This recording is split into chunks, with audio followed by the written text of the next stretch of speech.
Joe Hill continues to impress me. I feel fairly confident in saying he is as talented, if not more so, than his best-selling father. But his catalog's a lot smaller, so we don't have as much to draw on. However, I do know from an interview he is going for one book a year now, so that could be cool. Anywho, he definitely learned how to capture the same tone as his father, and in Horns, it really makes a dark supernatural event feel very commonplace while still hanging that lingering shroud of mystery along the way. In Horns, we follow Daniel Radcliffe. I kid. I haven't actually seen the movie, but Horns follows Ignatius Parrish, known by Ig, from the moment he wakes up hungover, no memory, and a new set of horns growing out of his temples. It only takes a few paragraphs for Ig to learn. These aren't just decorative ivory adornments.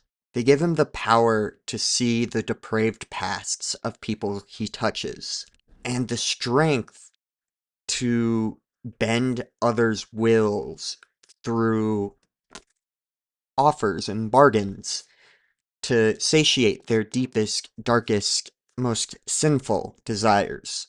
But this is Joe Hill we're talking about, so even though the horns in question are a driving factor for the story, I don't think that's what makes it a good read. I think Ig, the character, makes this a good read. He's at the driver's seat driving this tale. See, Ig's backstory involves being acquitted for the murder of someone. People in the rumor mill even go as far to say that his famous musician brother and his famous musician father helped him cover it up. But Ig didn't do it. Or so he says. We want to believe him, despite the physical affliction, because Ig was always known as a good guy. But now he doesn't care about good or evil. Every person he touches is revealing depraved inner workings and dark secrets that he would rather live without experiencing those memories. But eventually, they start to connect the dots back to this murder that Ig was accused of. Again, acquitted, but accused of. This is kind of where I'll drop my only negative critique of the book. The way the story is going to move is across separate timelines, and I believe in my heart it was brilliant the way they eventually collided.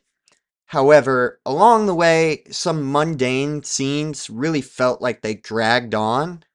However, in hindsight, I know that they foreshadowed and revealed so much to make this story hit when it hit.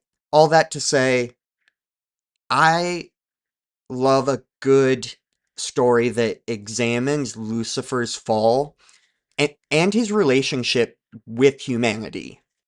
In that regard, and in so many others, Joe Hill's Horns delivers.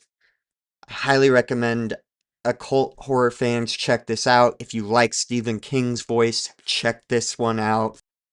Because, yeah, if you didn't realize, Joe Hill, Stephen King's son. Anywho, enjoy the spooky, and remember, love you. Love you. Yes.